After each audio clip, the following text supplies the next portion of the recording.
이 주제별로 이루어지고 있어요. 그래서 평균적으로 이게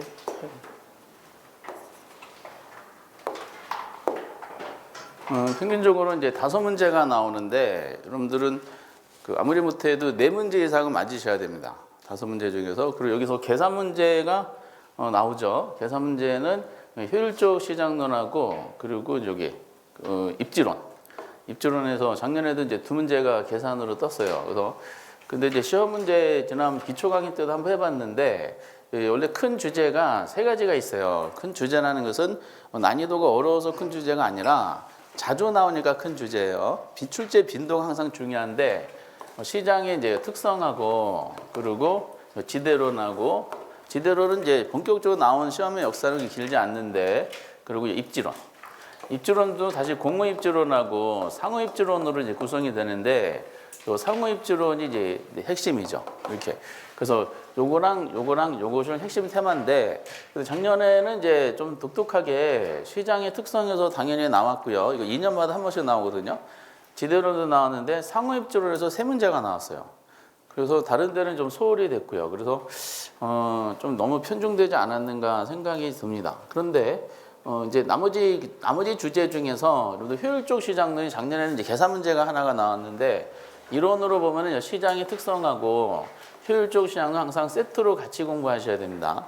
별개로 하는 것이 아니라 같이 묶어서 하나 패키지로 정리해 주셔야 되고 그리고 지대론하고 도시 내부 구조론도 공부하실 내용이 많지가 않아요. 그래서 요거랑 요거도 같이 이렇게 묶어가지고 세트합니다. 도시 내부 구조는 이제 이것도 19회부터 나오기 시작한 시험 주제인데 19회부터 몇 번 냈더니 한 7, 8번 냈더니 낼 게 없어. 그래서 출제원도 그걸 알아요. 그래서 중요한 주제는 지대론랑 같이 결합해서 내든지 가끔 가다가 입지론하고 묶어줘가지고 결합해서 내는 경우도 있습니다. 그리고 여관사항이 이제 가끔 가다 별도로 나오고 있고요. 그래서 이제 우리는 난이도가 이렇게 어렵지 않다는 것을 이제 기억하시면서 하나씩 짚어봐야 됩니다. 먼저 이제 중요한 게 그 교재 보시면은 3페이지에 부동산 시장의 특성이라고 있어요. 시장의 특성은 나머지 그렇게 어려운 건 아니고 작년에 나와서 올해는 이제 조금 출제 가능성이 좀 떨어지긴 했습니다. 작년에 거의 100%라 그랬는데 먼저 부동산 시장을 논할 때 시장은 완전 경쟁 시장이라고요? 불안정 경쟁 시장이라고요? 불안정 경쟁 시장이죠. 왜 불안정 경쟁 시장이냐? 완전 경쟁 시장이 아니기 때문에 불안정 경쟁 시장이고 그 완전 경쟁 시장이 뭐냐 했을 때 이 성립 조건에 대한 내용이 있어요. 근데 완전 시장 자체는 시험에 내진 않아요. 다만 부동산 시장이 이제 특성 문제를 내면서 요거를 완전 경쟁 시장의 내용하고 이렇게 연결시키는 시도가 종종 있었어요. 그 지문은 무조건 X다라는. 그래서 거기에 체크해 놓으시라 그랬어요. 목차 정도만 보셔도 큰 지장은 없습니다. 근데 이제 우리가 완전 경쟁 시장 성립 조건을 전부 다 충족을 하잖아요. 그러면 이제 경제학에서는 뭐라 그러냐? 시장 실패가 나타나지 않아요. 시장 실패가 나타나지 않는다. 그러면은 시장 실패가 나타나는 이유는 왜 그럴까요? 그럼 단순하게 논하면 완전 경쟁 시장이 아니기 때문이야. 그렇죠? 그럼 시장 실패가 나타나지 않는다. 그럼 시장 실패가 나타나는 것은 시장 실패라는 것은 시장이 해줘야 될 기능이거든요.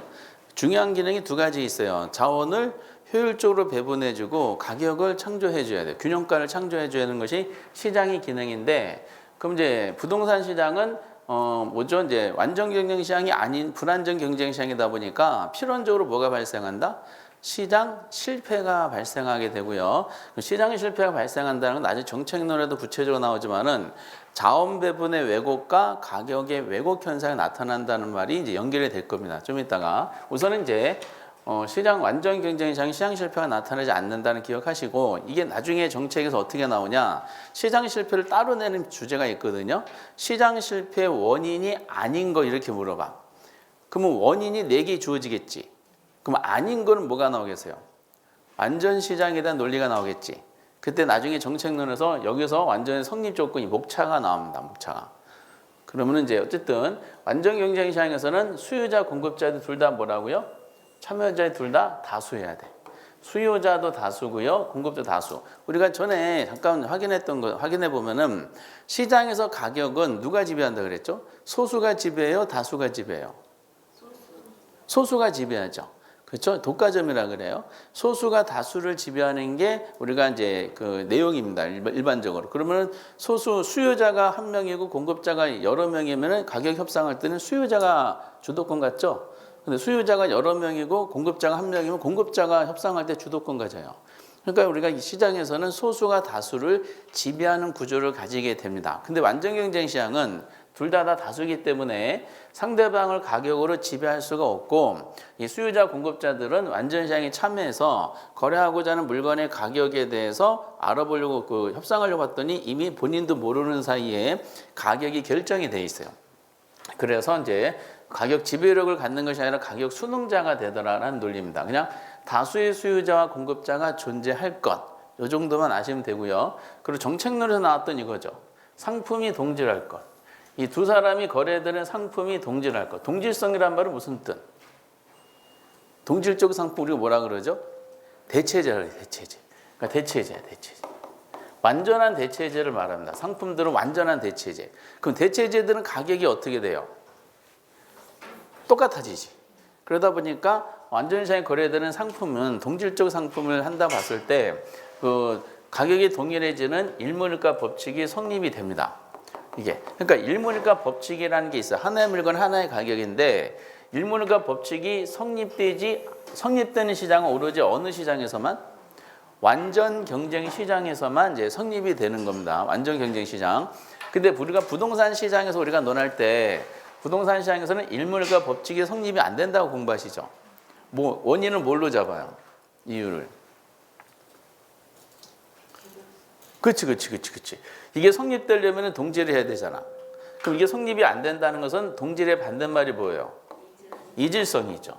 그 이질성이란 말이 어감이 안 좋으니까 이게 우리가 토지 특성에서 뭐라 그랬어요? 개별성이죠. 그래서 이제 개별성에서 아주 그나마 중요한 것이 단어 가지고 구별하는 것이 아니라 우리가 개별화 구체 이런 단어 가지고 구별하는 것이 아니라 일몰일가 법칙이 적용이 안 되는 이유가 개별성으로서 많이 잡고 있습니다. 이렇게. 어쨌든 그래서 상품이 동질할 거를 요구하고요. 뭐 어려운 건 아니니까 목차 이 정도만 보시면 돼요. 뭐 이거는 그리고 이제 요게 제일 많이 나오죠. 부동산 시장 특성할 때 완전 경쟁 시장에 대한 진입과 퇴출이 자유로워야 돼요. 그러니까 완전 경쟁 시장은 들어가는 장벽도 없고 나가는 장벽도 없어요. 근데 이것이 되기 위해서는 두 가지 또 구체적인 조건이 있어야 돼요.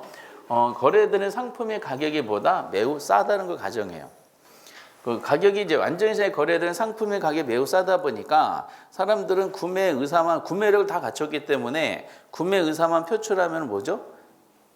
언제든지 시장에 들어갈 수가 있고 나가는 데도 자유로워요. 왜냐하면 정부의 간섭이 전혀 없다라고 가정합니다. 정부는 하는 역할은 나라만 지키면 되는 것이고 상품이 거래되는 시장에는 전혀 건드리지 말아라 라는 논리가 등장하게 됩니다. 그래서 어쨌든 이런 내용들을 가지고 설명이 되는 나중에 여기 시험에 나오죠. 그러니까 시장에 대한 진입과 퇴출이 자유롭다는 것은 시장이 이제 완전 경쟁 시장을 말하는데 근데 부동산 시장 이걸 어떻게 내요? 기출문제 나중에 풀어보시면은 부동산 시장에 대한 진입과 퇴출이 어렵다는 것은 시장이 뭘 의미해요? 불안전하다는 걸 의미한다. 이렇게 이제 마무리돼요. 여기 제일 많이 나오고 그리고 이제 완전한 정보. 완전 경쟁 시장에서는 모든 정보는 공개되고 모든 정보를 공유한다고 가정해요. 그러니까 시장 참여자마다 가지고 있는 정보가 어때요? 똑같아. 똑같기 때문에 우수한 정보가 존재할 수가 없어요. 그래서 정보 비용 자체가 존재하지 않는다는 겁니다. 이렇게. 근데 현실적으로 부동산 시장은 시장 참여자마다 정보가 다르죠. 그렇죠? 이제 정보 비용이 발생하게 돼요. 그래서 이제 완전히 성립 조건 이 네 가지에 대해서 목차 위주로 보시고 다시 다수의 수요자 공급자 존재, 그 상품의 동질성, 시장의 진입과 퇴출이 자유롭고 그리고 이제 마지막에 완전한 정보 이렇게 그 요 네 가지를 부동산 시장의 특성하고 연결시키는 시도가 나오면은 그 지문은 꼼꼼하게 확인할 필요 없이 무조건 X가 되는 거야 이게. 이거는 시장의 특성 문제를 내는 수단으로서 보통 설명하고 있더라는 거야. 근데 부동산 시장은 네 가지를 따져봤더니 하나도 충족하지 못하죠. 그렇죠? 먼저 첫 번째, 다수의 수요자 공급자가 존재할 수 없죠. 부동산 시장은 소수의 수요자 공급자 존재해야 되죠. 왜? 이유는 가장 큰 이유는 비싸. 그래서 어떤 시장이든 그 시장에서 거래되는 상품의 가격이 점점 비싸진다는 것은 그 가격이 시장 참여자들 하여금 진입장벽이 돼버려요. 그래서 비싼 시장일수록 이제 시장 참여자 수들이 소수가 될 수밖에 없어요. 그리고 상품이 동질하지 못하는 개별성 논리로 했고요. 시장에 대한 진입과 퇴출이 자유롭다. 이것이 성립이 안 된다 그랬죠. 이유는 부동산은 비싸다는 거하고 정부의 법적 규제가 너무 많다는 거. 그렇죠? 완전한 정보는 뭐 우리가 당연히 나오는 것이고요. 그래서 네 가지를 전부 충족하지 못하기 때문에 대표적인 부동산 시장 무슨 시장이다? 불안정 경쟁 시장이라고 우리는 인정이 되고, 그럼 부동산 시장은 불안정 경쟁 시장으로서 가지는 특성에 대한 논리가 등장하죠. 54페이지에 그 3번에 놓고 그 부동산 시장의 특성 나온 것을 별표를 쳐야 돼요. 작년에 출제를 해서 올해는 굉장히 출제 가능성이 희박하긴 하는데, 그래도 이제 효율적 시장하고 묶어서 나오는 경우가 있기 때문에 시장의 특성에 대한 기본적인 걸 알고 계셔야 됩니다. 유명한 게 이제 출제 빈도로 따지면 거기 국지적 시장이 있죠. 국지적 시장과 연관되는 토지 특성 무슨 특성? 그 부동성에서 우리 거꾸로 시장을 국지적 시장 만든다 논했는데, 이제는 이제 시장의 특성 논하면서 토지의 특성 중에 부동성과 관계가 됩니다라고 또 연결이 되는 겁니다. 그럼 국지적 시장이란 말은 이제 추가적으로 어떻게 할까? 단어가 국지적 시장 이렇게 내진 않아요. 내진 않고, 작년에 이제 문제도 보시면 아시겠지만은 이거 말을 풀어 쓰죠. 두 줄 또는 세 줄로 만들기 때문에 이것이 국지적 시장을 의미하는구나라고 내용을 파악할 수 있으셔야 돼요. 이게 전부 다 실제 기출 문제야. 다만 기출문제에 나왔던 거를 조금 더 이제 지문을 좀 줄인 겁니다. 특히 이제 네 번째 이 지문은요, 실제 시험에는 세 줄짜리로 낸 겁니다. 근데 핵심은 나머지는 다 사족이 핵심이 요거죠. 먼저 국지적 시장이라는 말은 1번에 나온 것처럼 부동산 시장이 지역별로 다르다는 거야. 지역별로 유사해진다는 거야. 그 당연히 국지적 시장이 특정 지역에 국한돼 형성된다는 거니까 지역별로 나눠진다는 거죠. 이거를 시장의 분화 현상이라는 타이틀로 논하죠. 시장의 분화는 두 가지 의미가 있어요. 두 가지는, 하나는 뭐냐면은 지역별로 시장이 분화되는 것이고, 하나는 상품별로 시장이 분화된다는 게 있어요. 그러니까 두 가지를 구별을 이제 해줘야 된다. 그래서 국지적 시장이란 말은 부동산 시장이 지역에 따라 여러 개 부분 시장이 나눠지는 시장의 분화 현상이 나타나더라. 이렇게 연결시켜야 돼요. 지역에 따라 시장의 분화, 이렇게. 그러다 보니까 같은 맥락이 이거죠. 2번. 그 유사한 부동산이라도 그 지역에 따라 같은 가격이 형성돼요? 다른 가격이 형성돼요? 당연히 다른 가격이 형성돼요. 근데 이거 기출해 보면 어떻게 되냐? 유사한 부동산이라면 지역별로 유사한 가격이 형성된다. 이렇게 표현했어요. 그러면 이제 유사한 부동산이 대표적으로 뭐가 있어요? 땅이잖아, 땅. 땅은 이제 토지는 지역별로 가격이 똑같아요. 이건 공부 안 해도 맞히는 문제죠. 유사한 부동산이더라도 지역에 따라 서로 다른 가격이 형성이 된다. 이거는 뭐 상식적이고요. 국지적 시장. 제일 유명한 것이 아마 그 1번 지문하고 더불어서 3번 지문인 것 같아요.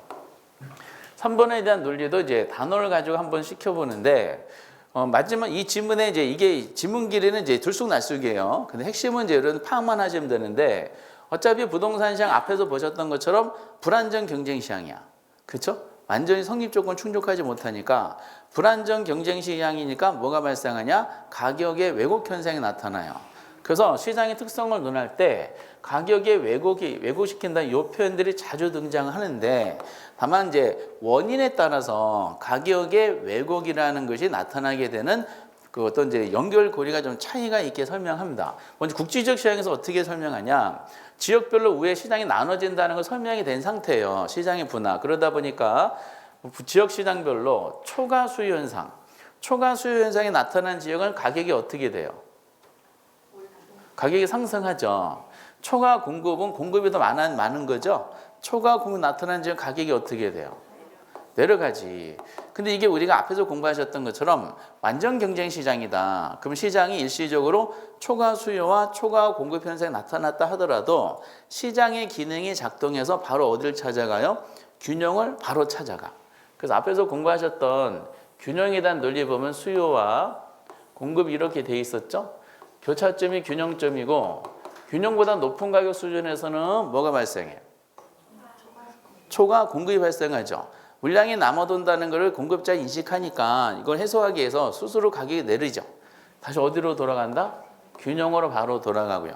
균형보다 낮은 가격 수준에서는 수요가 많아지는 초과 수요 현상이 나타나죠. 그러니까 물자가 부족해지니까 시장의 기능이 작동해서 바로 어디로 돌아가? 균형으로 돌아가요. 이게 시장의 완전 경쟁 시장의 기능이야. 근데 요거랑 우리가 좀 다르게 공부한 내용이 있었죠. 완전 경쟁 시장, 이 시장 균형을 즉각적으로 찾아가지 못하고 좀 한참 걸려서 찾아간다는 내용이 있었죠. 그게 무슨 이론? 이렇게 찾아가지 못하고 바로 이렇게 찾아가지 못하고, 그러니까 이게 완전 시장 이론이 적용이 안 되더라.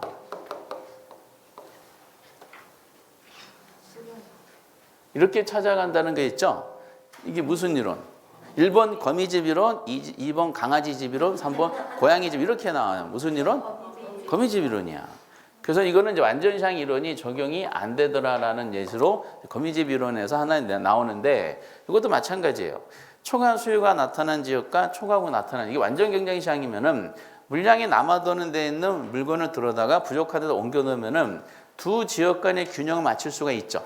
근데 부동산 시장 위에서 논했던 거죠. 시장이 지역으로 나눠지니까 초과 수요와 초과 공급 현상을 지역 시장별로 지속시키는 거야.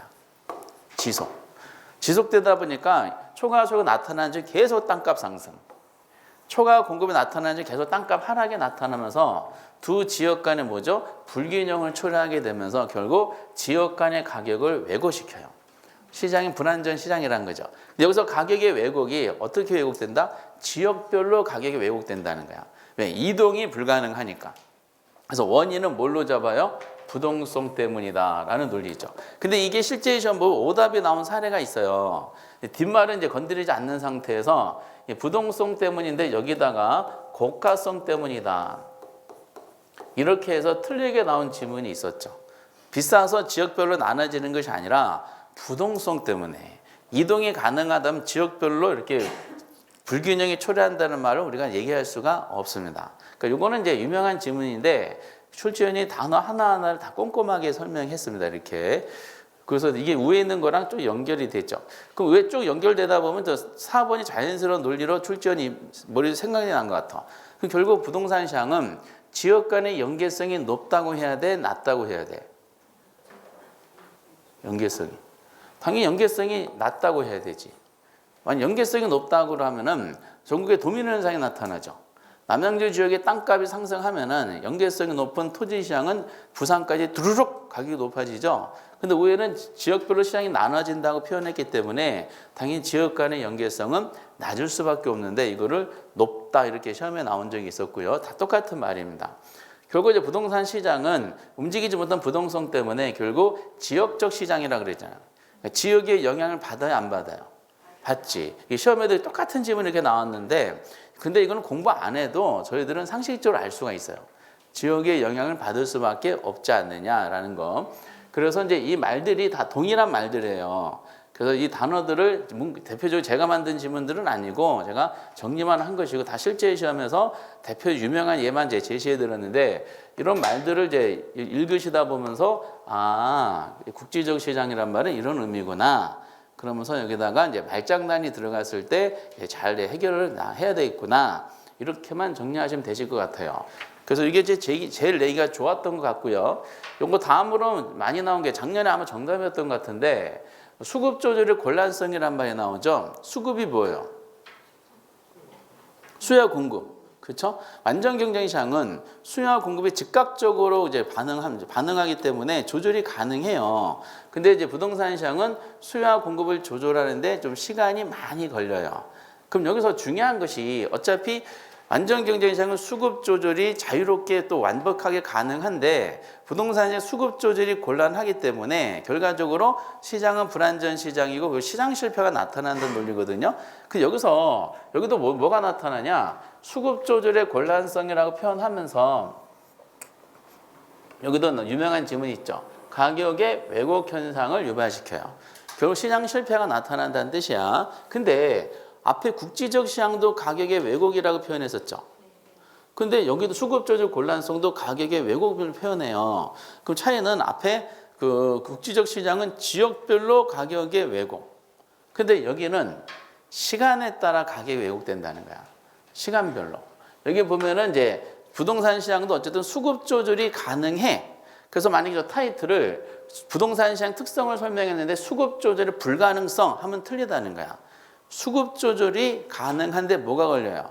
시간이 걸려요. 우리 이거를 무슨 이론 공부할 때 잡았었어요? 1번 거미집 이론, 2번 개미집 이론, 3번 강아지집 이론. 무슨 이론? 거미집 이론. 그 거미집 이론 할 때 중요한 포인트가 이거였잖아. 가정에서 가격이 변하면은 수요는 어떻게 반응한다? 수요는 즉각적으로 반응하고 공급은 어떻게 반응해? 일정 시간이 지나서 반응하기 때문에 가격의 변화에 대해서 수요와 공급이 반응하는 시간적 갭. 이거 중요한 키워드. 그래서 시차란 단어가 가져 있잖아요. 시차를 고려하면서 어쨌든 균형을 찾아가긴 하죠. 찾아가는데 한참 걸려서 찾아가죠. 그래서 동태 분석이라고 그랬어요. 생태, 명태, 황태. 무슨 분석이라고 그랬어? 동태 분석이다 해서 그 단어 하나를 기억하시고 이 단어들을 여기 연결시키면 돼요. 그래서 거미집의 가장 중요한 키워드가 사실상 시차라는 단어예요. 시차. 근데 완전 경제시장은 수요와 공급이 즉각적으로 반응해. 가격의 변화에 대해서. 근데 부동산 시장은 거미집 이론이 적용되는 시장이다 보니까 수요는 바로 즉각적으로 보통 반응해. 즉시 반응한다는 일반적인데 공급이 좀 한참 걸리지. 그러다 보니까 거미집을 공부하셨던 것처럼 수급 조절이 가능하게 하는데 시간이 많이 걸린다는 뜻이죠. 균형점 찾아가는 과정에서. 그럼 결국 수급 조절 곤란성 가격이 왜곡되는 현상이 나타나는 것은 단기 현상이야? 장기 현상이야? 단기죠. 단기. 장기적으로는 수급 조절이 가능하다는 뜻이잖아. 그러다 보니까 가격의 왜곡 현상이 나타나는 것은 단기 현상이야. 시간 개념으로. 아까 국지적 시장은 지역별로 시장의 분화. 여기서는 시간 개념으로 단기적으로 가격의 왜곡. 이렇게 해가지고 요거를 이렇게 연결시켜 주시 바랍니다. 요거를 장기라고 표현한 거 아마 작년에 지문이었던 것 같아요. 옛날 지문 똑같이 나왔어요. 이제 국지적 시장 수급적 곤란성. 그러면 그 다음에 이제 우리가 논점이 부동성 다음으로 논한 게 개별성에서 구체적으로 논했으니까 부동산 시장은 지역별로 시장이 분화된다 그랬죠. 그럼 당연히 같은 시장 안에도 개개의 상품이 있을 거 아니에요. 같은 지역 안에 모든 토지들이 가격이 똑같아요? 아니에요. 남양주하고 남양주 지역의 부동산 시장하고 저 구리 지역, 가까운 구리 지역의 부동산 시장도 달라요. 그 남양주 지역 안에 토지마다 다 같은 가격 형성되냐? 또 그것도 다르죠. 같은 시장 안에서도 개개의 상품마다 다 다르다. 그 상품의 뭐라고요? 비표준화성이야. 그리고 가장 노골적으로 표현한 것이 뭐냐? 비표준화를 뭘로 바꿔서 냈을까? 표준화. 이렇게. 표준화는 똑같은 거잖아. 그렇죠? 이건 비표준화. 그래서 원인은 무슨 특성 때문에? 개별성. 그래서 개별성, 그 상품의 비표준화성이라는 것은 결국 부동산 시장에서는 상품별로 시장이 분화된다는 뜻이야. 상품별로 시장이 분화되니까 상품마다도 가격이 왜곡된다는 논리예요. 그래서 개별성을 공부하셨던 애 그대로 다 적용하면 돼요. 그러니까 일몰과 법칙에 당연히 적용되지 않게 하고 당연히 다 다르니까 상품 간의 비교를 쉽게 한다, 어렵게 한다. 당연히 다 다르니까 상품 간의 비교가 어렵게 되고, 그리고 이제 시장을 그래서 복잡하고 다양하게 한다. 이렇게 설명이 되는 겁니다. 그래서 이건 느끼셔야 돼. 우선 단어만 보시고요. 그 다음에 느끼죠. 이 단어만 보고도 뭔가 이 내용들이 느껴져요? 안 느껴져요? 지금은 안 느껴지죠. 근데 언제 느껴지시냐? 시험 당일날 느껴지게 돼요. 이게. 지금까지 여기까지 뭐 했어요? 국지적 시장 논했죠. 그렇죠. 수급 조절의 곤란성 논했잖아. 그렇죠? 그 상품의 비표준화성 논했죠. 단어만 가지고 내용을 파악을 이렇게 해주셔야 돼요. 목차가 중요합니다. 그러면서 다만 책에서 이 목차에 해당되는 중요 키워드들이 있죠. 키워드를 이렇게 체크만 하시고 나서 이제 출제원이 여기서 그 교재에 나온 지문 그대로 내지는 않아요. 출제원이 그거 알기 때문에 똑같이 내지 않고 어떻게든지 표현을 달라요. 왜냐하면 이건 법조문이 아니라 이론서이기 때문에 똑같은 이제 결론이라 하더라도 이제 접근할 때 표현이 좀 다르다 보니까 이런 의미구나라고 내용 파악이 되셔야 돼요. 작년 문제는 그랬었죠. 그리고 이제 요즘에 또 갑자기 나오기 시작한 게 거래가 비공개적이죠. 거래가 비공개적. 이거는 부동산 특성적인 개별성이죠. 그죠? 당연히 이거는 저희들 경험칙으로 알고 있지 않아요? 부동산 거래할 때 남한테 알려주기 싫어하는 경향이 있죠. 그리고 저 부동산이 여러분들이 옆에서 누가 거래했대. 얼마에 거래했는지 여러분 금방 파악이 돼요? 알면 안 되잖아. 그래서 이제 매매가가 얼마인지 몰라요. 이렇게. 거래 내용이 비공개적이에요. 이렇게. 그러면은 개별성하고 연결시키는 시도가 있었고요. 이제 중요한 지문이 동그라미 이 2번 지문이야. 여기도 뭐가 나타나냐? 가격의 왜곡 현상이 나타납니다. 불안정 경쟁 시장의 대표적인 시장 실패에 대한 설명인 가격 왜곡이 지금 자주자주 표현이 돼요. 아까 국지적 시장은 지역별로 가격 왜곡, 수급조절 곤란성보다 시간 개념은 단기적으로 가격의 왜곡. 근데 여기는 정보로 인한 가격의 왜곡이야. 그 정보로 인한 가격의 왜곡이다. 근데 거래가 비공개적이다 보니까 키워드가 나오죠. 거래 비공개성은 뭐를 유발시켜요? 시장에서 요 키워드, 정보의 비대칭성을 유발시켜요. 감정평가사 시험 부동산을 개론해 보니까 그 말장난 거기 기가 막히게 돼. 정보의 비대칭성을 뭘로 바꿨냐? 대칭성으로 바꿨더라고요. 정보가 대칭하다는 말은 거래 당사자 정보가 똑같다는 뜻이에요. 비대칭하다는 것은 무슨 뜻이야? 거래 당사자 정보가 동일하지 않다는 거죠. 그럼 정보가 동일했을 때 형성되는 가격이 이루어지지 않겠죠? 그래서 상대방이 모르는 정보를 알고 있는 사람은 그 정보를 이용해서 정보가 동일했을 때 형성될 수 있는 가격보다는 좀 더 비싸게, 좀 더 싸게 거래될 가능성이 많습니다. 자기한테 유리한 방향으로. 그래서 거래 비공개성은 뭐를 유발시킨다? 정보가 동일하지 않게 되는 정보 비대칭성을 유발시키고 이로 인해서 뭐죠? 가격의 왜곡. 이 가격 왜곡은 진짜 자주 나와. 다만 원인에 따라서 다시 가격 왜곡인데 지역별로 가격 왜곡하면은 시장의 특성을 뭘로? 국지적 시장. 그렇죠? 상품별로 가격의 왜곡 이렇게 표현하면은 상품의 비표준화성. 그렇죠? 그 단기적으로 가격의 왜곡하면은 수급 조절의 곤란성. 이게 정보의 비대칭성 가격 왜곡, 거래의 비공개성. 이런 식으로. 그 전부 다 이제 불안전 시장이라는 걸 의미하고 있어요. 그리고 마지막 정리가 국수 비비 정리가 이거잖아요. 부동산 시장은 위에 쭉 보신 것처럼 지역별로 달라. 국지적 시장. 상품별로 달라. 비표준화성. 그리고 내용 파악도 어려워. 거래 비공개성. 그렇죠? 수급 조절도 쉽지 않아. 수급 조절의 곤란성. 그러니까 부동산 시장은 일반 시장처럼 체계적이고 조직화된 시장을 만들 수가 없고 다 개별 시장이야. 그래서 이 앞에 있는 거를 정리한 지문이 특성이 시장의 비조직성이죠. 개별성으로 인해서 다 별개 시장으로 다뤄지더라라는 거야. 시장의 비조직성. 우리 시험에서 역사상 최초로 나왔을 때 이 목차가 나왔는데 옛날 문제 보면은 이거를 1, 2, 3, 4, 5번 하면서 정답이 시장의 조직성 이렇게 표현했더라고요. 원인은 주로 여기까지가 주로 나올 수밖에 없어요. 다만 이제 최근에 여기 잠깐 나왔죠. 부동산 시장은 매매 기간이 뭐다? 장기간이야. 그 매매 기간 장기간이란 말은 이 말은 부동산 시장에서는 현금화가 용이하다는 거야, 어렵다는 거야. 그렇죠. 당연히 매매 기간 장기적이란 말은 현금화가 쉽지 않다는 거죠. 이렇게. 근데 다만 이거를 매매 기간 장기성을 당연히 같은 말로 뭐라 그러겠어요? 단기 거래. 요쪽은 지금 파손된 것 같아. 단기 거래의 곤란성을 해야 돼? 단기 거래의 수월성을 해야 돼?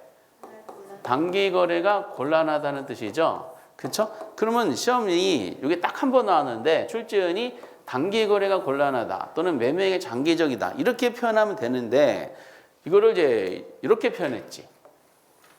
공매 곤란성이라고 그랬어요. 그 공매의 곤란성을 하다가 공매가 무슨 말인지 우리는 모르잖아.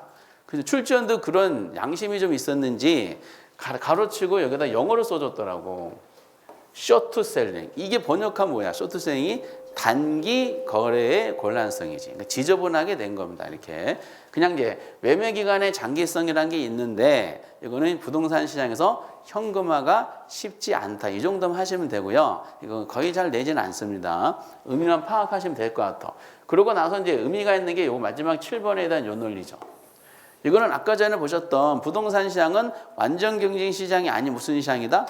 불안정 경쟁시장 논리이기 때문에 부동산 시장의 특성을 설명을 할 때 완전 시장의 성립 조건 아까 네 가지 있었어요. 그거를 연결시키면 무조건 X가 되고 그러면은 그 성립 조건에 대한 반대적인 표현을 해서 연결시키면 옳은 지문이 돼요. 요거는 그래서 시장의 불안정성에 대한 논리를 앞에서 논했던 완전 경쟁시장의 성립 조건을 정리하는 차원으로 이제 수단으로 활용하시면 돼요. 전부 다 실제 지문인데 먼저 부동산 시장에서는 비싸다는 고가성 등으로 인해서 소수의 공급자와 소수의 수요자가 존재한다 이렇게 해야 돼. 근데 이거를 모의고사를 지금도 내는데 지금도 틀리더라고. 어떻게 하냐? 어떻게 시험에 나왔냐면은 부동산 시장에서는 다수의 구매자와 다수의 판매자가 존재한다. 이런 지문이 실제로 있어요. 근데 그거는 뭐다? 틀린 지문이었어. 왜? 다수의 판매자, 구매자 존재 완전 시장이잖아. 근데 어떤 분이 항의를 하시더라고요. 인터넷상으로.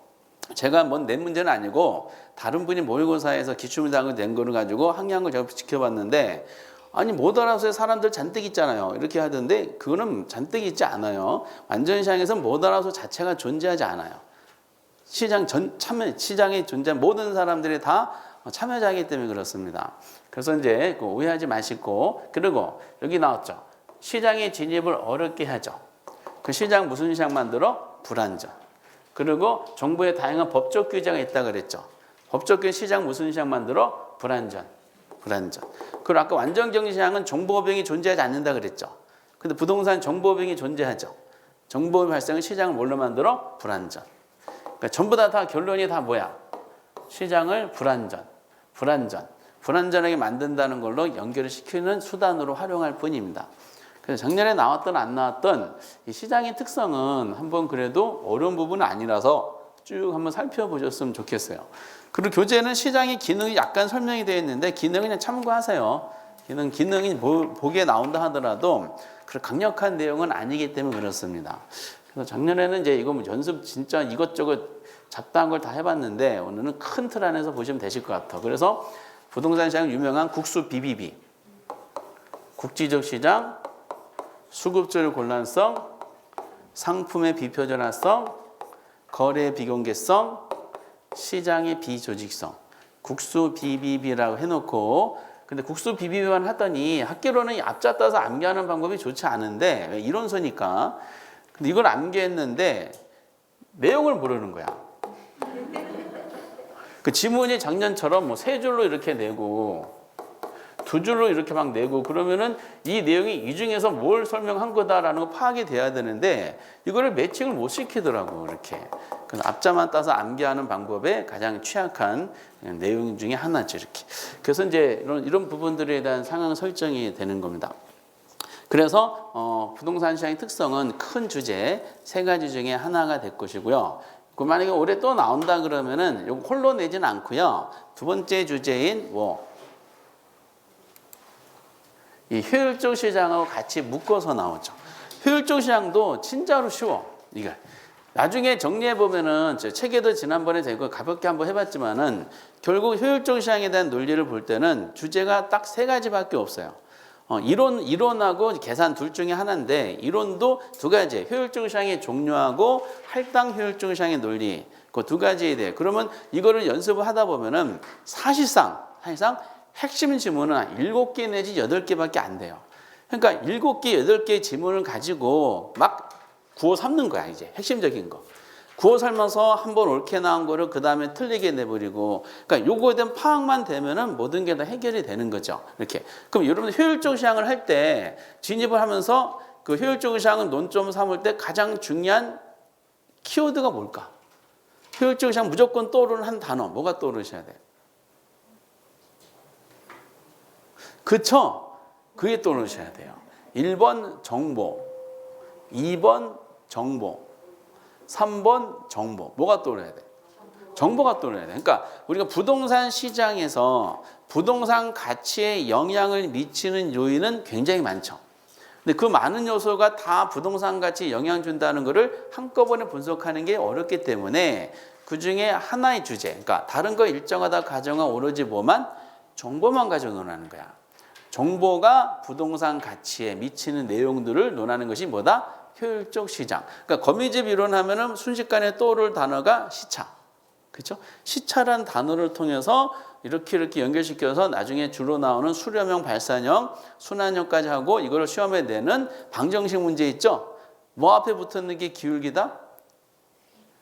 Q 앞에 붙는 기울기다 해서 시차를 통해서 이렇게 해서 이렇게 여기 주로 나오고 주로 시험에 나오는 패턴은 그 방정식 문제로서 기울기를 찾아가지고 답을 찾는 거구나. 이게 이렇게 연결이 돼야 돼. 지금은 연결이 되지 않고 저 인간 뭔 얘기하는가? 이런 수준이거든요. 근데 시간 지나면은 자연스레 연결이 돼요. 그러면 효율적인 시간도 마찬가지야. 무조건 정보가 우선 딱 떠올려야 돼요. 무조건 키워드. 그래서 이 정보가 어떤 식으로 이제 그 표현이 되느냐, 이걸 가지고 연결고리를 찾다 보면은 효율적인 시장은 한꺼번에 해결이 돼요. 다만 이제 정보가 부동산 가치에 반영되는 시장, 우리가 효율적 시장을 했을 때 정보가 가치에 반영되는 시점이 있죠. 시점이 그 정보의 내용이 알려진 시점에 반영되어 정보의 내용이 실현되는 시점에 반영이 돼요. 그렇죠. 저희들은 어떤 정보를 접하자마자 바로 의사결정이 일어나잖아요. 그렇지? 그 정보의 내용이 실현되는 시점이 아니라 알려지는 시점에 즉각적으로 반영이 돼요. 다만 사람들마다 똑같은 정보를 하더라도 사람들마다 정보를 접한 시기가 다르죠. 그렇죠? 시기가 다르다. 그래서 여기 무슨 개념이 나와? 시간 개념이 대입되면서 정보의 종류를 몇 가지로 구분해요? 세 가지로 구분하지. 뭐다? 과거, 현재, 미래. 이렇게. 그러면 정보의 종류가 과거는 이미 공개된 정보고요. 그리고 정보의 바다죠. 요즘에 이제 굉장히 한때 유행하고 있었던 빅데이터 이론이 다 요거 가지고 분석한 거예요. 지금 현재 공개되는 정보 있죠. 공개되는 게 현재의 정보고 아직 알려지지 않는 내부 정보 있죠. 이 내부 정보는 소수만 지금 알고 있지. 그렇죠? 대다수는 모르고 있어요. 근데 언젠가 이 정보가 알려질 거 아니야. 왜? 정보를 통해서 이익을 실현하려면은 정보가 나중에 공개가 돼야 돼. 그 아직 알려지지 않은 내부 정보, 이건 미래 정보. 과거, 현재, 미래. 그러면 정보의 종류가 세 가지이기 때문에 정보 딱 시험 주제로 효율적 시장의 종류가 나오겠죠. 종류가 몇 가지가 있겠어요? 세 가지가 있는 거야. 세 가지가 처음에 무슨 시장? 약성 효율적 시장. 이거를 포함하는 개념. 중강성 효율적 시장. 요거를 포함하는 개념. 강성 효율적 시장. 이런 논리가 이제 성립이 되지. 이렇게. 그럼 약중강에 대해서 표현을 해야 될 거 아니에요. 교재상에서 약중강에 대해서 보기를 아주 간략하게 했어요. 각각마다 동그라미 1번이 있죠. 약성의 1번, 중강성의 1번, 강성의 1번이야. 각각의 1번, 1번은 각 시장이 뭐다? 개념이야, 개념. 각 시장. 그러면은 1번의 개념이고 별표 칠 것은 주로 정답 나오는, 정답을 OX로 만드는 게 동그라미 2번이잖아.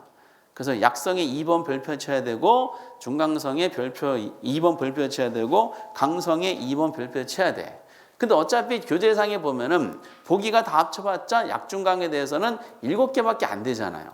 그치? 이거를 제가 만약에 제대로 된 기본수를 쭉 쓴다. 소수령에서 쓰다 보면은 이 보기를 더 많이 만들어요. 근데 이거는 설명하기 위한 과정이고 결국 핵심은 요거에 대해서 등장하죠. 근데 1번이 각 시장마다 개념인데 이 개념에서는 정답 체크를 많이 안 하더라고. 주로 이제 정답 체크를 많이 하는 파트는 동그라미 2번을 통해서 정답 체크를 많이 합니다. 그 이거를 막 지문을 통해서 암기하지 마시고 요거를 구조적으로 표현하는 방식을 해석할 수 있으셔야 돼. 최근에 이제 재작년에 그렇게 한번 나왔잖아요. 그게 오른쪽에 보면 표가 그려져 있죠. 표현에 대한 내용을 이해하시는 게 되게 중요합니다. 이 표가 제가 하지 않고 지문으로 대충 해보신 분들은 32회 때 문제를 딱 접하고 굉장히 당하셨다 하더라고요. 그래서 이제 모 출판사에 이제 처음에 막 우리가 발표하기 전에 5시인가 6시인가 이제 그 가다반이 발표하잖아요. 근데 왜 그런지 모르는데 한국만 출판사마다 경쟁적으로 막 답을 발표해. 그래서 이제 뭐냐면은 강사님들 과목별로 모초해. 그 방문가기 어디 모여가지고 기다려요. 그러면 그 시험 보신 분들이 1차 직원이 가서 접수해요. 시험을 가져와서 막 뒤쳐와서 딱 펼쳐놓고 복사한 다음에 거기서 땡 해가지고 막 풀어 강사들이 이렇게 푸는데 이제 나중에 그 재작년에 보니까 이 문제에 대해서 두 출판사가 답이 달랐었어. 이렇게. 그러니까 한쪽이 틀린 거지. 그래서 서로 막 통화를 해.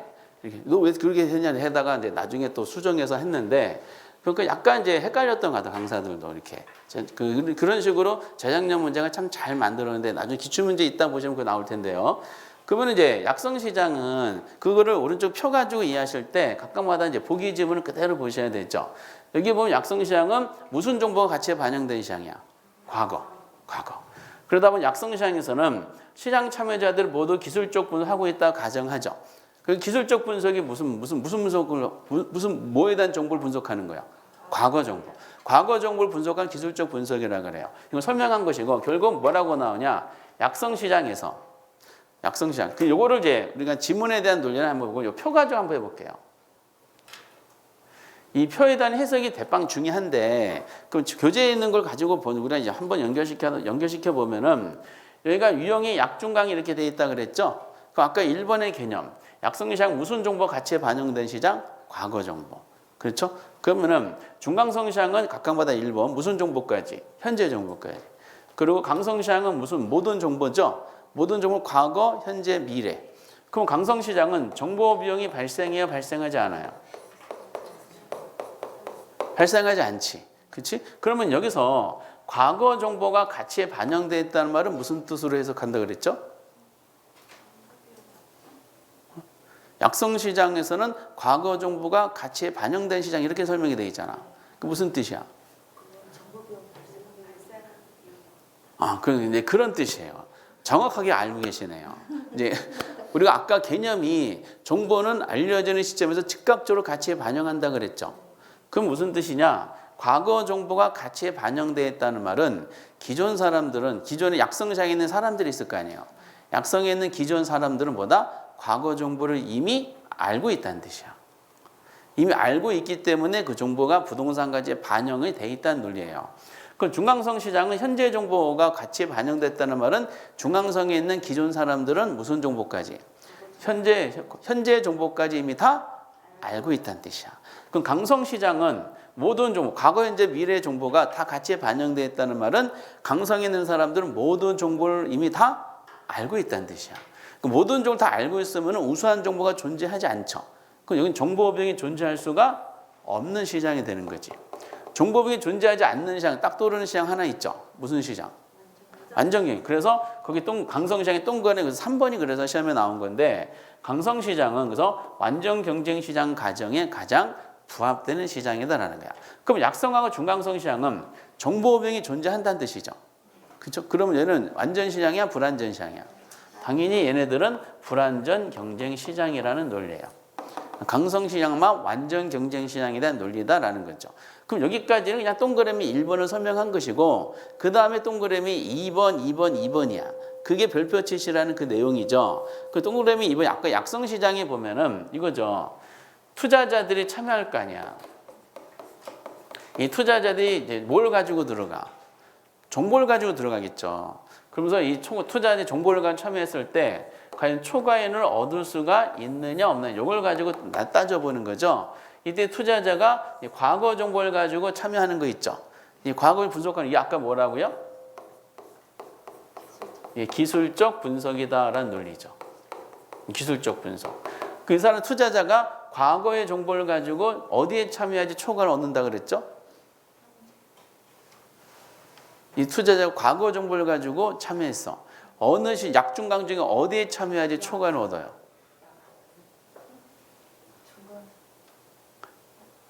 여기 다 해놨잖아. 다 X잖아, X. 과거의 정보만 가지고는 약중강 어디에 들어가든 다 뭐예요? 초과이익을 이 투자자는 얻을 수가 없지. 그냥 이 사람이 가지고 들어간 과거 정보 있죠. 과거 정보는 약하고 준하고 강에 있는 기존 사람들이 다 이미 알고 있는 정보야. 남들이 알고 있는 정보만 가지고는 초과를 얻을 수가 없을 거 아니야. 그렇겠죠? 그러면은 이 투자자가 그러면 현재 정보를 가지고 참여를 해. 현재 공개되는 정보죠? 이걸 여기까지 분석하는 무슨 분석? 기본적 분석. 그래서 시험 지문이 기본적 분석에 의할 경우 이렇게 시험에 나와요. 그럼 현재 공개되는 정보까지 하는구나. 그럼 이 투자자가 현재 정보를 가지고 참여해. 어느 시장에 들어가야지 이 사람은 초과이익을 얻겠어요? 그렇죠. 초과이익 획득 가능하려면은 시장 참여자들마다 정보의 비대칭성이 발생을 해야 돼요. 근데 이 사람은 현재 정보를 알고 있는데 약성에 있는 기존 사람들은 과거 정보만 알고 있잖아. 그러니까 이 사람 투자자가 우수하지.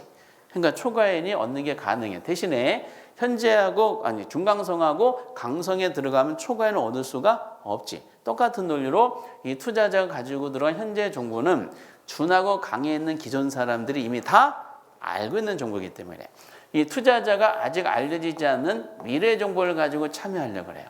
어디 들어가야지 초과인을 얻는 게 가능할까? 요 사람이 가지고 들어간 정보를 기존 사람들이 모르는 시장에 들어가야 되죠. 그 시장이 뭐야? 약하고 준이지. 초과가 가능한데 근데 강은 안 되죠. 그래서 강성시장 유명한 지문이 하나가 있잖아요. 강성시장 요 지문이 어느 누구가 어떠한 정보를 이용한다 하더라도 결코 초과인을 얻을 수 없는 시장이 뭐냐고 뭐라 그래?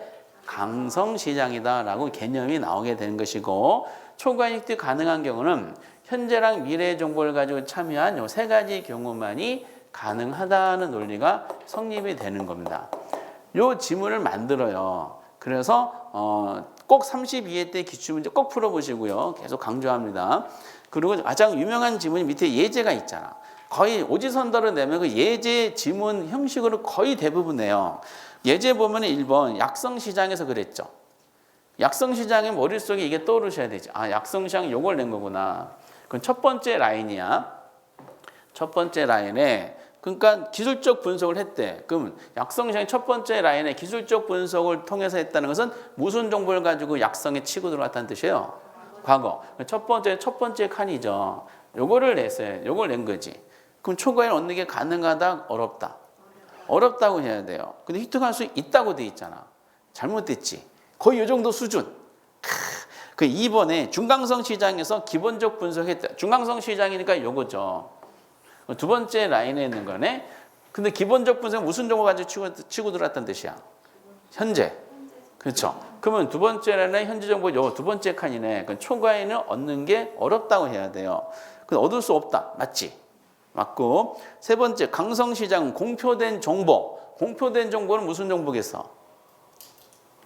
과거하고 현재 정보일 거 아니야. 그렇죠? 그리고 이제 아직 공표되지 않는 정보. 뭐다? 미래. 그럼 거기까지 읽어보면은 과거, 현재, 미래. 그 퉁쳐서 뭐라고 표현하기도 한다? 모든 정보.